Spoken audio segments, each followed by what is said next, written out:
그래서 느헤미야서 9장의 말씀으로 같이 할 텐데요. 총 38절까지 말씀이 있는데 우리가 간추린 그 본문을 통해서 함께 여러분들과 나누도록 하겠습니다. 제가 먼저 1절, 여러분들이 2절 교독하시겠습니다.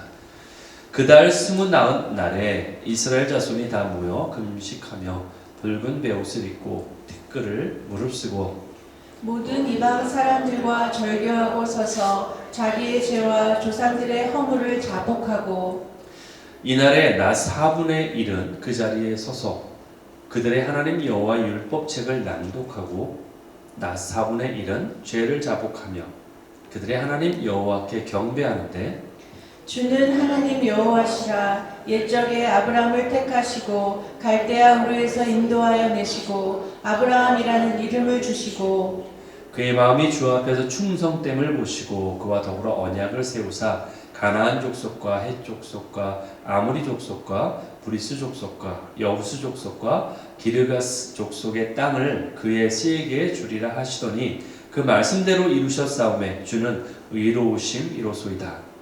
또 주께서 우리 조상들 앞에서 바다를 갈라지게 하사 그들이 바다 가운데를 육지같이 통과하게 하시고 쫓아오는 자들을 돌을 큰 물에 던짐같이 깊은 물에 던지시고 낮에는 구름 기둥으로 인도하시고 밤에는 불 기둥으로 그들이 행할 길을 그들에게 비추셨사오며 또 시내산에 강림하시고 하늘에서부터 그들과 말씀하사 정직한 규례와 진정한 율법과 선한 율례와 계명을 그들에게 주시고 거룩한 안식일을 그들에게 알리시며 주의 종 모세를 통하여 계명과 율례와 율법을 그들에게 명령하시고 그들의 굶주림 때문에 그들에게 양식을 주시며 그들의 목마름 때문에 그들에게 반석에서 물을 내시고 또 주께서 옛적에 손을 들어 맹세하시고 주겠다고 하신 땅을 들어가서 차지하라 말씀하셨사오나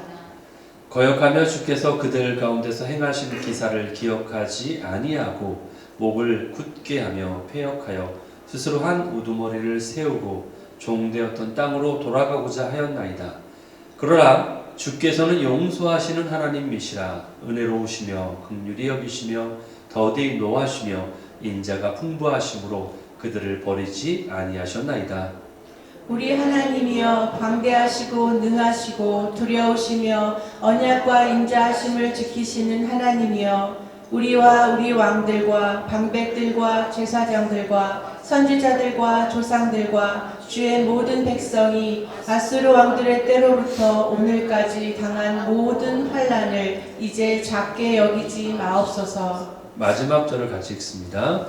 우리가 이 모든 일로 말미암아 이제 견고한 언약을 세워 기록하고 우리 방백들과 레위 사람들과 제사장들이 다 임봉하나이다 하였느니라. 아멘. 예, 오늘 이렇게 느헤미야서 9장 말씀 같이 나누실 텐데요. 제가 제목을 나의 눈물을 계수하시는 아버지의 마음이다. 영어 제목은 The Father's Heart That Counts My Tears 이라는 제목으로 함께 나누겠습니다. 이스라엘 백성이 바벨론 포로에서 이제 노임을 받게 되죠. 돌아오게 됩니다. 바벨론 포로에서 돌아와서 이제 예루살렘에 왔는데 이제 와 보니까 이제 다 성벽들이 다 무너져 있잖아요, 그렇죠? 그래서 적의 침입도 받고 노략질도 받고 그래서 그것을 회복하는 과정이 바로 8장까지의 내용입니다. 느헤미야서 8장까지 내용이 그 성벽을 다시 세우는 그 성벽이 이제 완성이 돼요. 성벽이 완전하게 완성이 된 후에 이제 어떻게 하느냐? 느헤미야가 이제 에스라를 초청을 합니다. 그래서 에스라를 초청해서 율법을 낭독하게 하고 그걸 듣게 됩니다. 그래서 수문학 광장, 워르게이시라고 하죠. 영어로는 수문 앞에서 그곳에서 광장에 모여서 하나님의 말씀을 이렇게 읽어줄 것을 요청하죠. 왜냐하면 그때 당시에는 성경이 없기 때문에 자신이 읽는 게 아니라 앞에서 그 두루마리로 딱 이렇게 돼 있는 그 거기에 쓰여 있는 성경 말씀을 읽으면은 그걸 사람들이 듣게 됩니다. 그래서 성경을 읽어줄 것을 요청하고 그래서 그렇게 그들이 부흥을 경험했다. 거기 내용이 바로 8장까지 내용이 바로 그 내용이에요. 그래서 오늘은 9장이죠. 1절에 보니까 뭐라고 나오냐면은 그달에 29 나흔 날이다. 나흔 날이다. 예. 이 우리말인데도 힘든 말, 이 말은 우리말인데도 힘들어요. 그렇죠? 이런 말 잘 안 쓰는데 쉽게 얘기하면 뭐냐면 24일이라는 얘기예요. 그날이 24일이라. 예. 현대어로 말하면 24일. 쉬운 말 나도 그래서 어려운 말 쓴지 모르겠어요. 24일이라. 그 얘기는 뭐냐면은 이들이 모임을 가졌어요. 7월 달에 모임을 가졌는데 24일까지, 그러니까 그 모임이 24일간 지속됐다 그 얘기예요. 이들이 수문학강장에서 모인 이 시간이 벌써 24일이 됐다. 이 얘기를 지금 말하고 있는 거예요. 그래서 이들이 막 이곳에서 금식하고 또 베옷을 입고, 예, 그리고 이들이 죄를 뒤집어 쓰고, 그리고서 자신들의 죄와 그리고 자기 조상들의 허물을 이제 자복하기 시작했다라고 나와 있는 거야. 자, 3절에 보겠습니다. 3절에 보면은 이렇게 나오죠. 이날에 바로 이날에 낮 4분의 1 동안에 그들이 그 자리에 서서 바로 하나님의 말씀을 낭독하는 것을 들었다는 얘기예요. 여기서 낭독했다는 얘기는 낭독한 걸 들었다는 얘기예요. 그리고 또 다른 4분의 1 시간 동안에는 자신들의 죄를 자복하면서 하나님께 예배를 드렸다. 그렇죠? 경배했다. 이렇게 나오고 있어요. 이 4분의 1의 시간은 얼마냐? 4분의 1 시간은 대략 3시간을 얘기하는 거예요. 그러니까 한 3시간 정도 이들이 말씀을 듣고 또 3시간 정도, 나머지 3시간 정도는 하나님께 자복하면서 예배했다. 이렇게 우리가 알 수 있다는 거죠. 그러면 이 3시간 동안에 예배했을 때 어떤 식으로 했냐? 4절에 나옵니다. 단에 올라가서 큰 소리로 부르짖었다라고 나오죠. 그렇죠? 단에서, 그 제단에서 하나님 여호와 하나님께 부르짖었다라고 나옵니다. 이 기도하는 모습이죠. 하나님께 부르짖으면서 기도했다라고 나오고 있습니다. 그러니까 이들이 하나님의 말씀을 들었잖아요. 일단 그렇죠? 하나님의 말씀 들으면서 본인들이 깨달은 거야. 아, 나에게 이 정도의 죄악이 있구나 스스로 깨달으면서 자복하게 된 거예요. 그러면서 이렇게 기도하기 시작했다는 거예요. 이제 7절 8절에 보겠습니다. 7절 8절에 보면은 또 이렇게 고백해요. 주는 하나님 여호와라 그러면서 옛적에 아브라함을 택하시고 갈대우르에서 인도하시고 아브라함이라는 이름을 주셨고 그리고 언약을 세우셨고 그리고 그 말씀대로 이루셨다. 그렇기 때문에 주는 어떻다? 의로우시다. 네, 주님은 그래서 의로우신 분이시다. 이렇게 지금 말하고 있어요. 지금 그러니까 누구에 대해서 말하고 있는 겁니까? 누구에 대해서 지금 말하고 있는 거예요? 하나님에 대해서 말하고 있는 거죠. 하나님이 이런 분입니다 라고 하나님에 대해서 지금 말하고 있는 거예요. 그러니까 이게 무슨 얘기냐면은 이스라엘 백성들이 말씀을 듣고 또 기도하면서 깨닫게 되는 거예요. 아, 하나님이 이러한 분이시구나 라는 것이 이제 깨달아지기 시작하는 거예요. 하나님이 이러한 분이시구나. 예. 여러분 우리가 그 교회 생활한다 가지고 그렇죠? 보통 신앙 생활한다 하면 교회 생활한다는 표현을 많이 씁니다. 교회 생활한다. 근데 우리가 교회 생활한다 하면은 이런 말 할 때 착각하기 쉬운 게 뭐냐면은 우리가 뭔가 교회 나와서 뭔가를 해야 된다라고 생각한다는 거예요. 그러니까 doing이라는 거에 우리의 초점이 맞춰지기 쉽다는 거예요. 아, 내가 뭔가 해야 되는구나. 그렇죠? 예, 그것이 규칙이든 아니면 어떤 일을 해야 되는 어떤 나에게 맡겨진 사역이든 간에 뭔가 해야 된다라는 거에 우리의 초점이 많이 맞춰져 있다라는 거예요. 그래서 사실 생각해 보면은 신앙이라는 것이 우리가 하나님을 신뢰할 수 있냐, 신뢰할 수 없냐라는 거잖아요. 그렇죠? 하나님을 내가 얼마큼 신뢰하느냐, 이것이 바로 믿음이잖아요. 내가 하나님을 얼마큼 신뢰하느냐. 그래서 신앙생활을 한다는 것은 내가 무엇을 하느냐가 중요한 게 아니라 내가 얼마큼 신뢰하느냐가 더 중요하다는 거죠. 그렇죠? 내가 무엇을 하느냐가 중요한 게 아니라 내가 얼마큼 하나님을 믿을 수 있느냐, 신뢰하느냐, 이것이 더 중요하다는 거예요. 근데 우리는 그렇게 생각하지 않을 수 있다는 거죠. 교회 생활한다 하니까 내가 뭔가 교회에서 해야 되는 걸로 생각한다는 거죠. 내가 해야 되는 어떤 사역, 어떤 이런 거에도 우리의 초점이 맞춰질 수 있다는 거예요. 그러나 신앙은 어떠한 과정이라고 말할 수 있냐? 우리가 하나님을 알아가는 과정이다. 하나님이 어떤 분인지 알아가는 과정이다. 이것을 우리가 신앙이라고 볼 수 있다는 거예요. 그렇기 때문에 우리가 뭐 단순히 믿은 지 오래됐다고 또 단순히 우리의 신앙 연수가 오래됐다고 해서 꼭 하나님을 내가 많이 안다라고 할 수 없다는 거예요. 물론 신앙 연수가 길고 오래 믿었으면은 우리가 하나님을 알 수 있는 기회는 많았을 거예요. 그렇죠? 그 기회는 많았겠지만 그렇다고 해서 그것이 꼭 비례하는 것은 아닌 것을 우리가 알 수 있다는 거죠. 여러분 결혼하신 분들이나 또 여러분들 저기 자녀를 두시고 키우신 분들이라면은 이런 하나님에 대한 것들을 더 잘 이해하는 것이 더 쉬울 수 있습니다. 이게 무슨 얘기냐면은 여러분들 자녀들은 우리가 어렸을 때, 여러분 어렸을 때 한번 생각해 보세요. 아주 옛날이겠지만 여러분들 어렸을 때는 내가 부모님을 다 안다고 생각하죠. 내가 충분히 부모님을 이해하고 있다고 생각합니다. 나는 그만큼 장성하고 컸다고 생각해요. 나는 부모님이 하는 모든 걸 다 잘 이해하고 있어 라고 생각을 합니다. 그러나 그렇지 않다라는 거죠. 부모님의 마음의 100%라면은 부모님 마음 100%를 우리가 다 이해할 수 없다라는 거예요. 여러분들 내리사랑이라는 표현 아시죠? 내리사랑. 예. 여러분들 부모님이 자녀를 사랑하는 거하고 자녀가 부모님을 사랑하는 거하고 어떤 게 더 클까요? 예. 여러분들이 살면서 이미 경험해서 아실 거예요. 부모가 자녀를 생각하는 마음만큼 자녀가 부모를 생각하진 않습니다. 아무리 그런 기대 심리가 있어도 그렇진 않은 거예요. 그게 바로 내리사랑인 거죠. 그렇죠? 예. 바로 부모님의 마음을 자녀가 다 헤아린다고 해도 그럴 수 없는 거예요, 사실은. 예. 그런데 자녀가 부모님의 마음을 그나마 조금이라도 알아가는 순간이 오죠. 그게 언제냐? 결혼하고 자녀를 낳으면서 키우면서 그걸 알게 되는 거예요. 아, 내가 자녀를 키워보니까 내가 어렸을 때 말썽 피우고 했던 것이 부모님한테 얼마나 힘들었던 건지, 얼마나 부모님 마음을 이해하지 못했던 건지 그때서야 조금씩 알게 되는 거죠. 그렇죠? 아, 그때 이러셨겠구나 라고 이해하게 된다는 거예요. 결국 자녀들은 부모의 마음을 이해한다고는 하지만 다 이해하지 못하는 게 사실은 그게 팩트예요, 사실.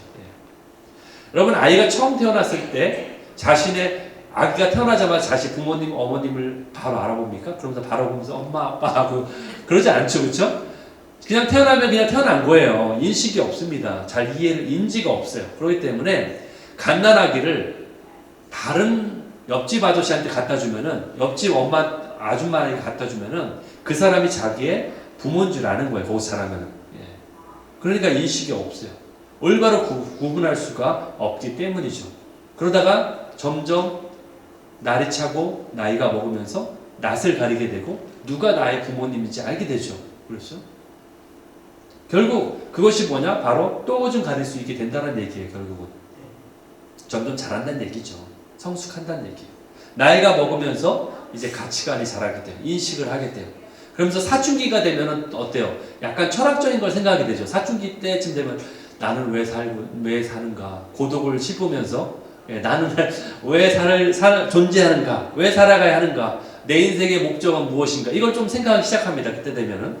그동안 아무 관심 없던 주제에 이제 관심을 가지게 돼요. 그러다가 좀 더 이제 더 잘하게 되면은 이제 그때가 되면은 조금 더 이제 내 신앙생활로 말하면은 더 지식을 더 추구하는 시기. 그러니까 말하자면 주님을 더 알기를 원하는 시기로 들어가게 되는 거예요. 신앙도 마찬가지. 조금 더 성숙하게 되면은 이제 내가 좀 더 그동안 알았던 것도 초보적인 단계가 아니라 이제는 좀 더 주님을 더 깊게 알았으면 좋겠다라는 그 단계로 발전하게 된다라는 거죠. 그렇죠? 그리고 또 더 잘하면은 이성의 눈을 뜨는 시기가 되죠. 그렇죠? 이성의 눈을 뜨게 됩니다. 그렇게 되면 이걸 신앙에 비유하자면은 이제 주님에 대한 애정을 더 갈망하게 되는 거예요. 아, 내가 그동안 주님을 이만큼 사랑했는데 그거보다 더 사랑하기 원합니다. 주님이 나를 더 사랑하는 것을 더 느끼기 원합니다. 이렇게 더 애정을 갈망하는 그 단계로 나아가게 된다는 거예요. 그러니까 우리의 신앙 여정을 보면요, 우리의 인생 여정과도 너무나 닮아 있는 것을 보게 돼요. 너무나 유사합니다. 아빠가 2살짜리 아이한테 너 인생의 목적이 뭐니? 너 앞으로 뭐하고 살래? 너 인생의 목표가 뭐야? 이런 거 물어보나요? 절대 안 물어보죠. 왜? 2살짜리니까 당연히. 그렇죠? 2살짜리니까. 우리가 결혼해서 자식을 낳고 자녀를 키울 때 부모의 마음을 알게 되듯이 주님은 우리의 영이 거기까지 자랄 때까지 우리에게 그런 걸 묻지 않으시는 거예요. 그때까지 우리를 참고 인내하고 기다리신다는 거예요. 내가 네 삶의 목표대로 살지 못해도 때로는, 그렇죠? 연약할지라도 2살짜리니까 그걸 우리에게 탓하지 않으신다는 거죠. 주님은 우리의 연약함을 그냥 도와주시고 계시는 거예요. 그것을 억지로 막 때리거나 억지로 강제로 하지 않으시고 그것을 참고 기다리시는 분이 바로 주님이시라는 거예요. 그렇지만 주님은 그것을 계속 참지만 그것을 보아주시고 허용하시지만 그렇다고 해서 우리가 그 자리에 머물러 있기를 바라고 있으신가요? 부모님 우리 자녀가 2살에 멈춰 있기를 바라고 있을까요? 아니죠. 그럼에도 불구하고 우리가 자라기를 기다리고 계시는 거예요. 자라기를 바라신다라는 거예요. 어느 순간까지 그 사랑의 넓이와 길이와 높이와 깊이를 아는 충만함에 이르기까지. 에베소서 3장 17절 19절에 그 기도의 내용이 있잖아요. 그렇죠? 사도 바울의 기도죠.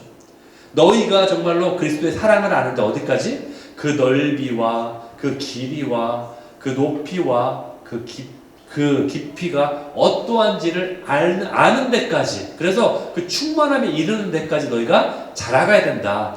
그렇게 되길 내가 원한다. 이것이 하나님 아버지의 마음이라는 거예요. 예. 아버지의 마음을 이해하는 것. 아버지 마음이 어디 있는지 충분히 아는 것. 이것을 원한다는 거죠. 그렇기 때문에 신앙생활에서 중요한 게 뭐냐? 신앙생활에서 중요한 것은 내가 무엇을 해가지고 업적을 남기고 사람들한테 인정받고 뭔가 성취하고 이런 것이 아니라 하나님 아버지의 마음을 얼만큼 이해하느냐. 이것이 중요하다는 거예요.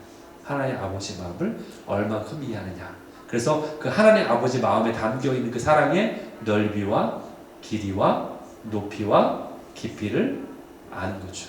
그 충만한 데까지 나아가는 것. 그것이 바로 하나님이 원하시는 거라는 거죠. 자, 오늘 보면 9절에서 17절까지 보면은 이런 내용들이 있어요. 거기 보면은 9절에 보니까 이렇게 나왔죠. 애굽에서 고난받은 것을 하나님이 보시고 홍해에서 그들의 부르짖음을 들으셨다. 10절에 보니까 그 백성들을 위해서 이적과 기사를 행하셨다. 그렇죠?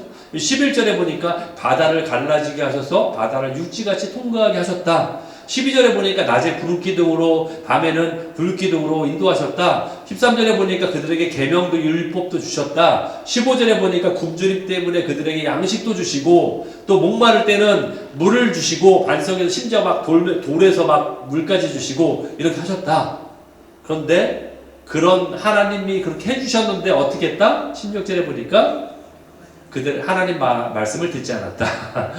이거죠. 이렇게까지 해주셨는데 이렇게 막 리스트를 나열했잖아요. 이렇게까지 하셨는데 근데 조상들은 어떻게 했다? 하나님 말씀을 듣지 않았다. 이렇게 나오죠. 그럼에도 불구하고 17절에 보니까 그럼에도 불구하고 그들을 용서하셨다. 하나님이 용서하셨다. 이거죠. 이게 포인트죠. 그래도 그들을 용서하셨다.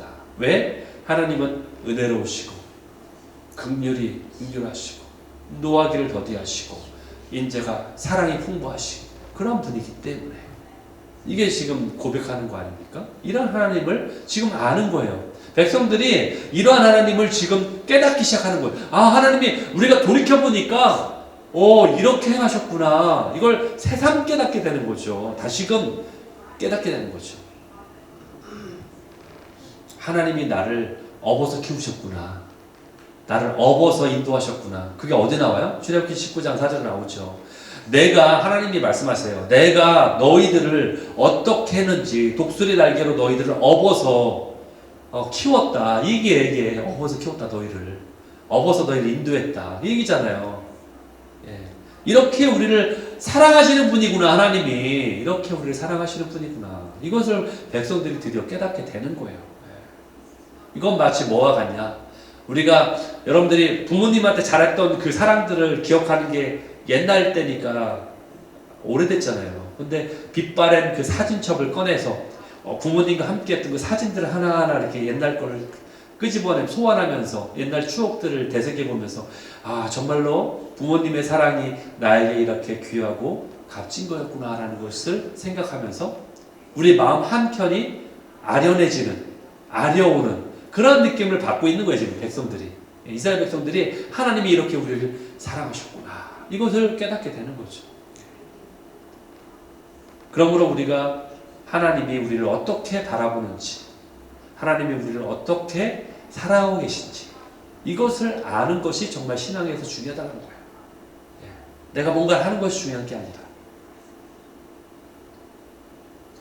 여러분, 주님이 오시는 그날 언젠가 오시잖아요. 주님이 다시 오시는 그 마지막 때, 재림의 날, 또는 우리가 여러분들이 그 백보자 심판 앞으로 나아가 서게 되는 그날에는 분명히 여러분들을 주님이 너무나 사랑하실 거예요. 왜냐면은 그때가 되면은 여러분들의 어떤 성숙도나 말하자면 성화의 과정의 완성도라고 해야 되나요? 여러분들이 그 충만함에 거의 가깝게 이르렀기 때문에 거의 여러분들의 신앙생활을 통해서 여러분의 삶을 통해서 여러분들의 신앙이 주님이 원하시는 그 근처까지 말하자면 충만함에 이르기까지 이를 테니까 여러분들을 사랑하는 것은 당연할 거라고 생각할 수 있죠. 그렇죠? 그때 되면 하나님이 나를 사랑하는 것이 너무나 당연해라고 생각하기 쉽다는 거예요.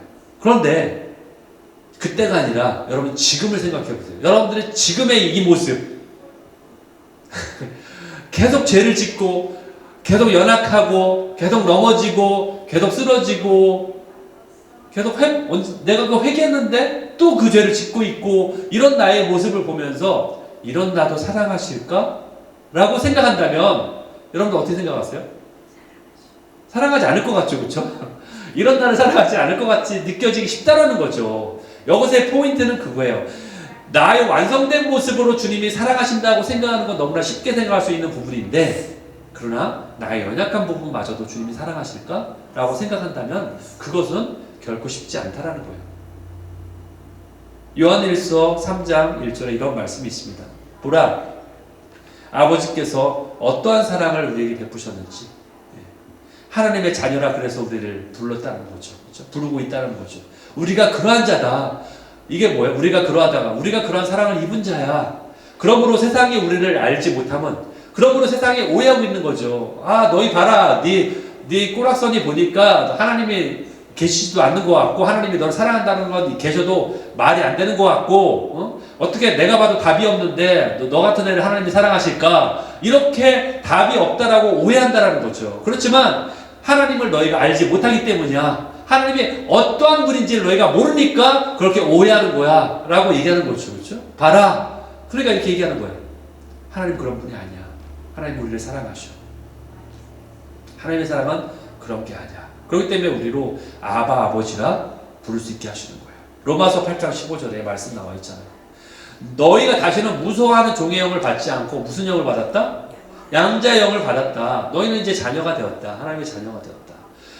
종의 영은요 무서워하는 영이라고 되어 있죠. 여러분 두려움을 주는 것은 사단의 영이에요. 이건 바로 종의 영이에요.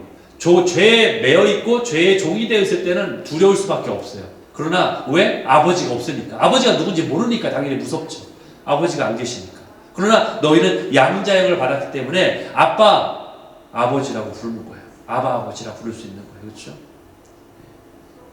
여러분들 여기서 너희가 양자의 영을 받았다라는 말을 들으면서 여러분들이 약간 오해할 수도 있어요. 아, 우리가 그럼 입양되었다는 얘기인가? 그러니까 친자식처럼 생각하지 않고 우리를 입양된 자식으로만 여긴다는 얘기인가? 라고 생각할 수 있는데 여기에 포인트는 그게 아니라 그런 말이 아니라 여기서 강조하는 것은 합법적인 아들의 권리가 우리에게 주어졌다는 걸 강조하기 위해서 이 말을 쓰는 거예요. 합법적인 아들의 자녀의 권리가 있다. 이것을 말하는 거예요. 그래서 우리가 아버지의 마음에 들어갈 수 있는 허가증을 얻은 거예요. 아버지에게 갈 수 있는 허가증이 우리에게 있다는 거죠. 그것을 우리에게 말해주고 있다는 거예요. 하지만 사단은 우리에게 뭐라고 말합니까? 너는 실패자야. 너는 소망이 없어. 이러한 거짓을 우리에게 말하고 있다는 거죠. 하지만 우리가 하나님의 양자라고 사도 바울이 지금 말하고 있어요. 이건 뭐와 같냐? 여러분들의 지금 꼬락서니는 제가 죄송해요 이런 말 써서 꼬락서니는 거짓골인데 우리가 거짓골을 하고 있는데 갑자기 변호사가 어디서 갑자기 변호사가 오더니 어떤 서류를 보여주면서 사실은 네가 엄청난 재벌의 아들이었어 그러면서 이 너에게 양자로서의 권한이 너에게 주어져 있는 서류를 보여주는 거하고 똑같다라는 거예요. 너는 지금 거지가 아니야. 사실은 너에게 이런 유산이 너에게 상속될 예정이야 라고 우리에게 말씀하고 있는 거예요. 예. 그러므로 나에게 실패자라고 소망이 없다라고 말하는 사단의 그 고소는 아주 우리가 쉽게 거부할 수 있는 능력이 우리에게 그래서 주어져 있다는 거예요. 담대하게 우리는 그것은 노라고 말할 수 있는 권한이 우리에게 있다는 거죠. 그러니까 우리가 걱정하지 않아도 될 것은 비록 우리가 지금 거짓골을 하고 있어도 즉 그게 무슨 얘기예요? 우리가 비록 지금 미성숙하고 연약하게 보일지라도 그런 상태에 있을지라도 주님은 우리를 사랑하신다는 거예요. 여러분 한 가지 놀랄 만한 이야기를 제가 할 테니까 여러분 놀라지 마세요. 마음에 준비를 단단히 하시고 놀라지 마시기 바랍니다. 하나님은 심지어 믿지 않는 자도 사랑하십니다. 별로 놀라지 않으시는 눈초리신데 다 알고 있다는 것 같은데 예, 제가 놀랍니다. 여러분 때문에 예, 알고 계셨군요. 믿지 않는 자도 사랑하세요. 여러분들 믿는 자만 사랑하시는 게 아니에요. 믿지 않는 자도 사랑하십니다. 여러분 요한복음 3장 16절 말씀 있죠. 하나님이 누구를 사랑하사? 누구를? 세상을. 하나님이 세상을 이처럼 사랑하사. 세상을 사랑한다. 믿는 자만 사랑한 게 아니에요. 하나님이 세상을 어떻게 사랑하사? 이처럼. 이처럼이 뭐예요? 어떠처럼? 십자가에 자신의 목숨을 주신 것처럼. 이처럼. 그거예요. 하나님이 세상을 이처럼 이렇게 사랑하사 그와 같이 그 정도까지 사랑하사 이 얘기예요. 하나님이 세상을 그 정도까지 사랑하셨다는 얘기예요. 이처럼 사랑하사 독생자를 주셨으니. 그렇죠? 그 얘기잖아. 뒤에 나오잖아요. 뒤에 해석이 나오잖아요. 독생자를 주신 것까지 그 정도까지 사랑하셨다는 얘기예요. 그런데 그러면 우리가 생각할 수 있죠. 하나님이 믿는 자도 사랑하시는데 믿지 않는 자도 사랑하신다면 믿는 자와 믿지 않는 자의 차이는 뭐죠? 그러면 안 믿을래요, 저 그러면. 예, 하나님 똑같이 사랑하신다는데 이렇게 생각하실 분 안 계시죠? 차이가 있어요. 믿는 자도 사랑하시지만, 그렇죠? 믿지 않는 자도 사랑하시지만, 그러나 믿는 자는 하나님이 더 기뻐하십니다. 믿는 자는 더 기뻐하세요. 더 좋아하세요. 예. 믿는 자에게 더한 것은 뭐냐? 우리를 기뻐하시며 우리를 너무나 좋아하신다는 거예요. 예. 하나님은 우리가 회개하는 즉시로 우리를 기뻐하십니다. 회개하는 즉시 기뻐하세요. 회개하려고 하는 그 마음이 있는 순간 그 순간부터 하나님은 너무나 우리를 기뻐하세요. 누가복음 15장에 이런 말씀이 있죠. 양 100마리가 있는데 그 중에 하나를 잃으면 99마리를 남겨두고 놓고서 잃어버린 한 마리 양을 찾으러 떠난다. 그런데 그 잃어버린 한 마리 양을 찾으면 어떻게 하신다? 그 주인이 너무나 기뻐한다. 그렇죠? 너무나 기뻐하죠. 그렇죠? 이것이 바로 하나님 아버지의 마음이라는 거예요. 여러분 오늘 여러분 갖고 있는 주보에 있는 게 그거잖아요. 주보에 보면 앞에 양이 있죠. 그 멀리 뒤쪽에 보면은 그 예수님 보이죠?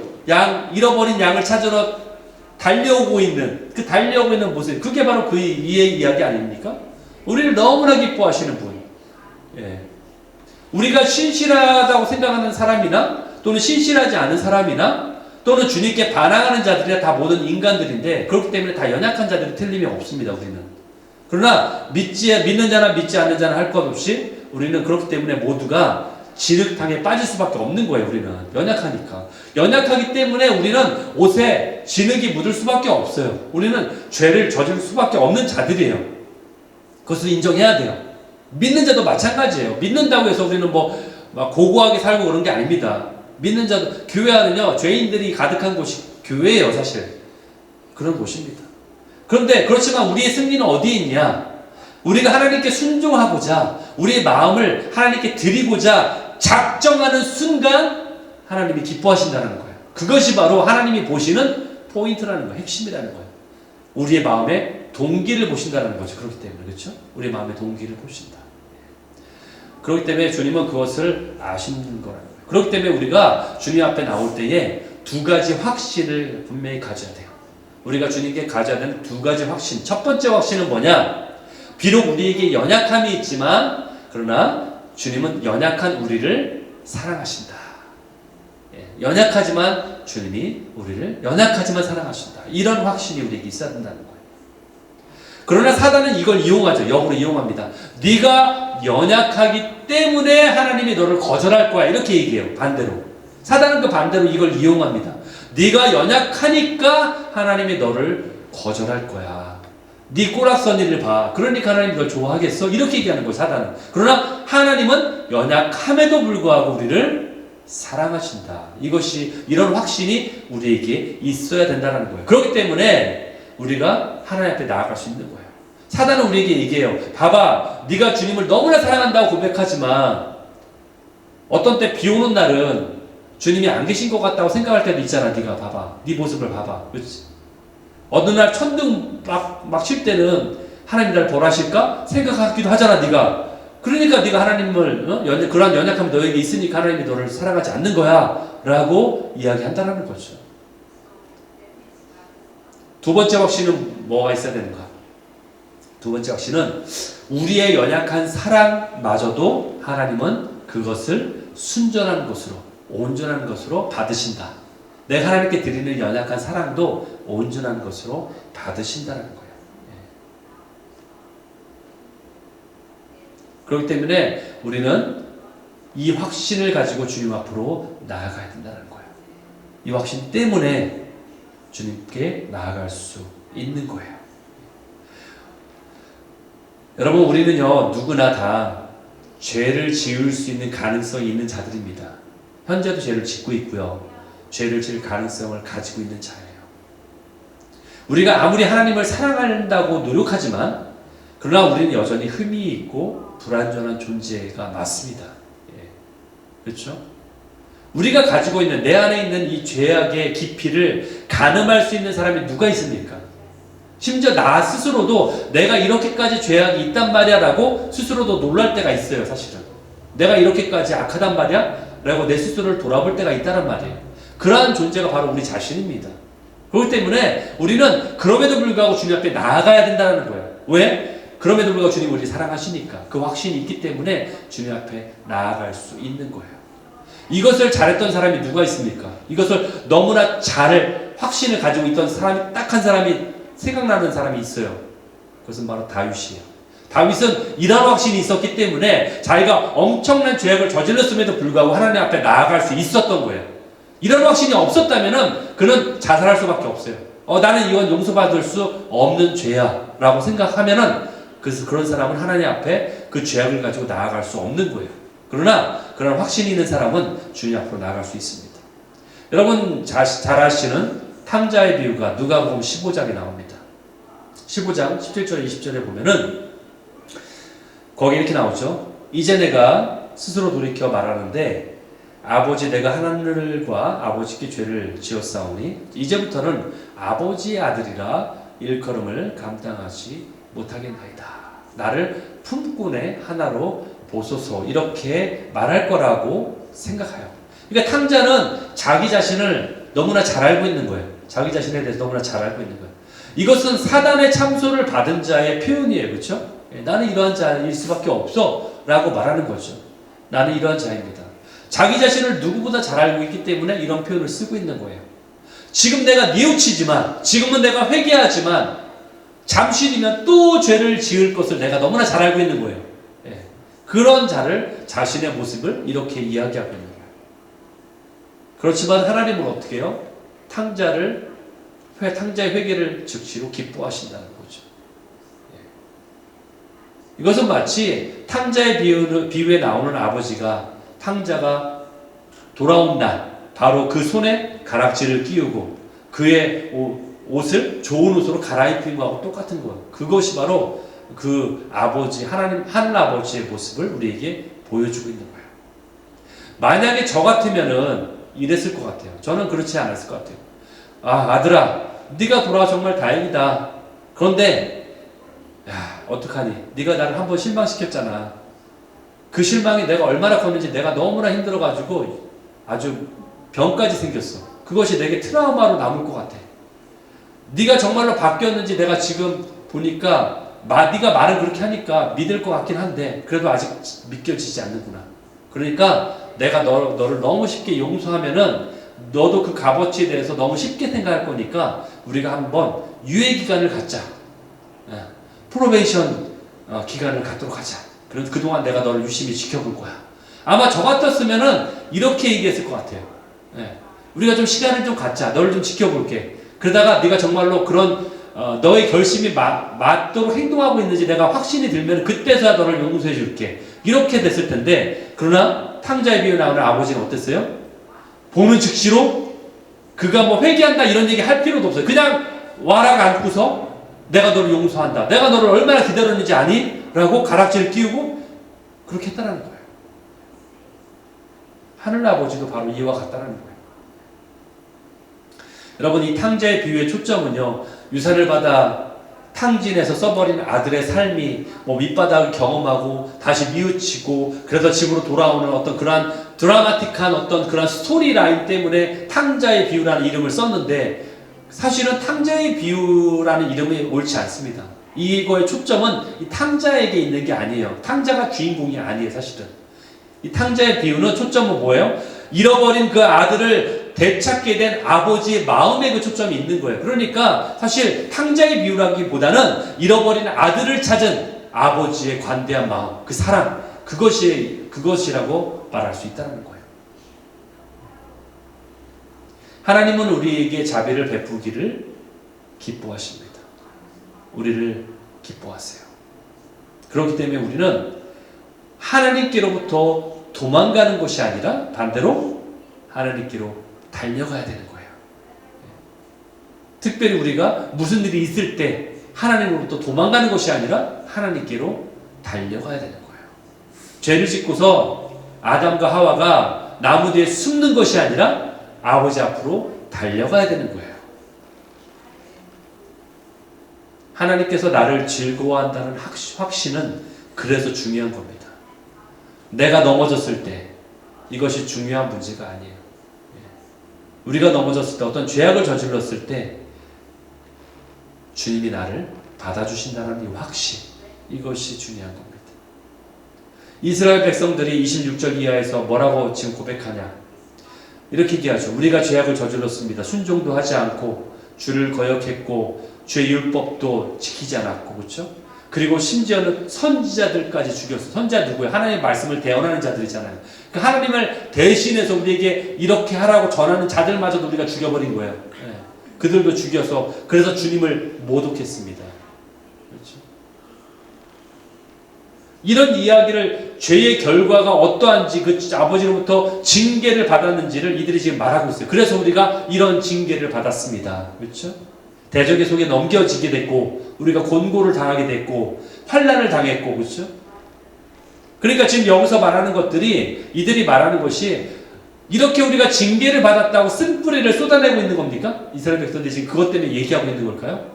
아니죠. 지금 이들이 말하는 거는 아버지 왜 이랬어요? 아버지 내가 그런 죄를 졌어도 아버지는 그러면 안 되죠. 왜 이랬어요? 라고 따지는 게 아니라 여기서는 지금 사랑을 고백하는 거예요. 아, 징계가 하나님의 사랑이셨군요. 이것을 지금 말하는 거예요. 아, 징계를 하신 것이 우리에게 사랑이셨군요 라는 것을 깨닫는 거예요 지금. 네, 이것이 사랑이군요. 징계를 받는다는 것은 우리를 포기하지 않는다는 표시예요. 만약에 징계를 받지 않는다면 그것은 정말로 포기한 거예요. 그러니까 무슨 얘기냐? 우리가 죄악을 저지르는 자리에서 계속 죄를 짓도록 우리를 어벤던하는 거예요. 포기하고 그냥 내버려 방치하는 거예요. 내버려 두는 거예요. 히브리서 12장 7절 8절에 그 얘기가 있죠. 너희가 어찌 아버지가 징계하지 않는 아들이 있을 수 있겠는가? 징계는 다 자녀는 받게 되는 것이거늘 만약에 징계가 없다면 그는 아들이 아니다. 사생아다. 이렇게 얘기하고 있죠. 에베소서 3장 10절에 16절에서 19절에 보면은 아버지가 우리를 향한 아버지 마음의 목적이 나와 있어요. 거기에.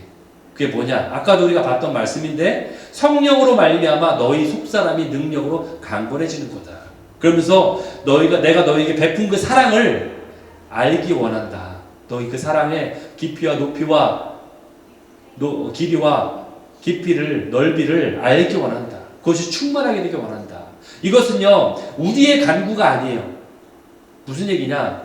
너희들이 이걸 나에게 간구해. 그러나 난 너에게 들어줄 수 없어. 이게 아니에요. 우리만의 간구가 아니라 하나님의 뜻이라는 거예요. 하나님의 마음에 있는 간구라는 거예요. 하나님이 우리로 그렇게 되기를 원한다는 거예요. 즉 내 마음을 너희가 알기 원한다 이 얘기예요. 사랑이 그거잖아요. 하나님은 사랑이라 그렇죠?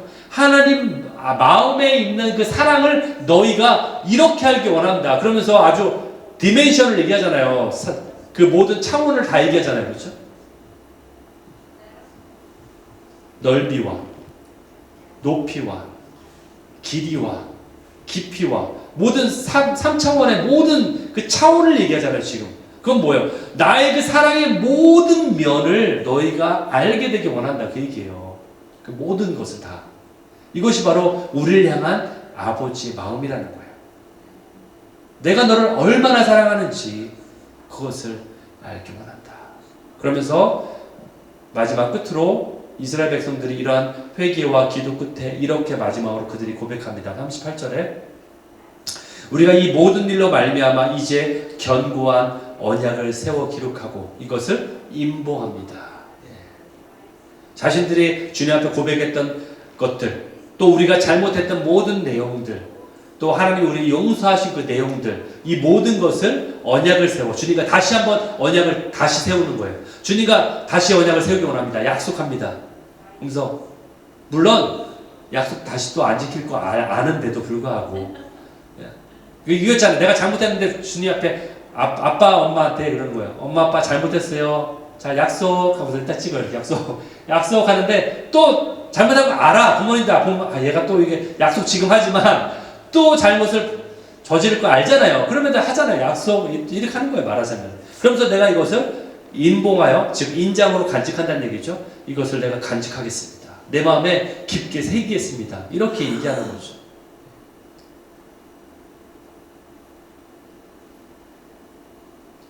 이제 이들은 하나님의 말씀을 들으면서 자신들이 얼마나 죄악을 저질렀는지, 그런데 그럼에도 불구하고 하나님이 자신들에게 얼마나 성실하게 대해주셨는지 이것을 깨달은 거예요.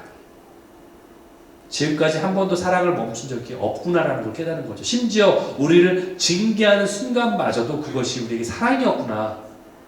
징계하는 순간마저도, 우리가 고난을 겪는 순간마저도 하나님이 사랑을 베푸신 거였구나. 그것을 깨달은 거예요. 그래서 이 사랑을 내가 이제 간직합니다. 그래서 다시 한번 약속합니다. 주님, 하나님, 내가 주님을 사랑하겠습니다. 어기지 않겠습니다. 라고 말할 수 있다는 거예요. 그럼 마지막으로 시편 56편 말씀 보고서 마치겠습니다. 시편 56편에 이런 말씀이 있어요.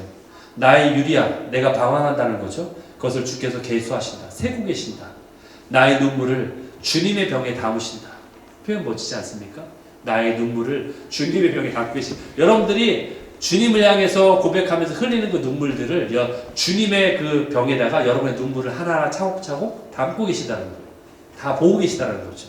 헛된 눈물이 없다라는 거예요. 헛된 고난이 없다라는 거예요. 그것을 주님이 말씀하고 계세요.